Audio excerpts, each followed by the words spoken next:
छात्रों, ढेर सारी शुभकामनाएं और बहुत बहुत बधाइयाँ। आज इस वीडियो के माध्यम से मैं आप सबों को हिंदू धर्म के महान महाकाव्य महाभारत के बारे में वर्णन करने जा रहा हूँ। आप जानते हैं, हिंदू धर्म एक विचारधारा है। इस हिंदू धर्म की व्याख्या के लिए अनेक महाकाव्य हैं।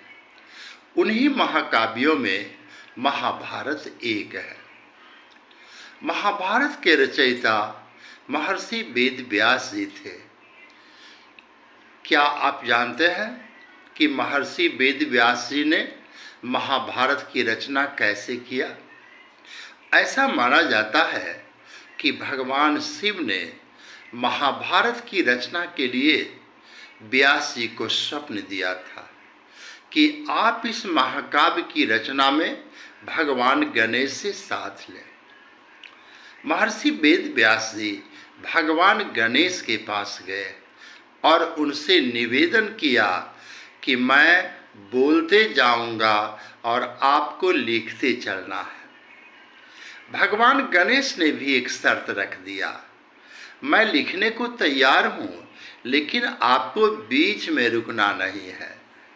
दोनों के इस शर्तें पर महाभारत की रचना हुई। लेकिन क्या आप जानते हैं कि इसके रचना में कितना समय लगा? 1000 वर्ष। महर्षि वेद व्यास जी बोलते गए, भगवान गणेश लिखते गए और इसे लिखने में 1000 वर्ष समय लगा।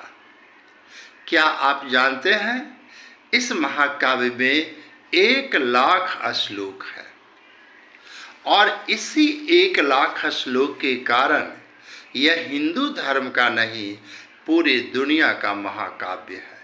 सबसे बड़ा महाकाव्य है। महाभारत के कई भाग हैं, लेकिन इसका सबसे बड़ा महाभाग है गीता। ऐसे तो इसे भगवत गीता कहते हैं, लेकिन अक्सर शॉर्ट में लोग गीता कहते हैं। गीता में कितने श्लोक हैं, लेकिन इसका 47वां श्लोक सबसे महत्वपूर्ण है।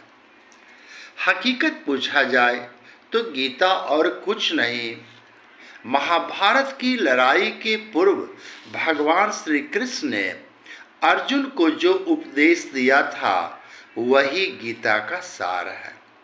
और इस गीता के 47वें श्लोक में भगवान कृष्ण ने अर्जुन को कहा था, कर्मण्येवाधिकारस्ते मा फलेषु कदाचन मा कर्म फल हेतु भूर्मा ते संगो अपि अश्वकर्मणि। अर्थात मनुष्य केवल कर्म करने का अधिकारी है। फल की आशा रखना मनुष्य के बस की बात नहीं है। मनुष्य को भूतकाल पर भूला जाना चाहिए, भविष्य की चर्चा नहीं करनी चाहिए और वर्तमान को सोचना चाहिए। और मनुष्य को यह नहीं सोचना चाहिए मैंने कौन सा कर्म किया, उसका कौन सा फल मिलेगा। ये तो ईश्वर के मर्जी के ऊपर है। श्री कृष्ण ने और भी एक बात कहा है, पिछले जन्म के कर्म का फल इस जन्म में और इस जन्म के कर्म का फल अगले जन्म में मिलता है। जब भगवान कृष्ण से अर्जुन ने एक प्रश्न किया था कि भगवान ऐसा क्यों होता है, जो आदमी अच्छा काम करता है उसे बुरा फल मिल जाता है और जो बुरा कर्म करता है उसे अच्छा फल मिल जाता है? इस पर भगवान कृष्ण ने कहा था, नहीं, ऐसी बातें नहीं है। पिछले जन्म के कर्म का फल इस जन्म में और इस जन्म के कर्म का फल अगले जन्म में मिलता है।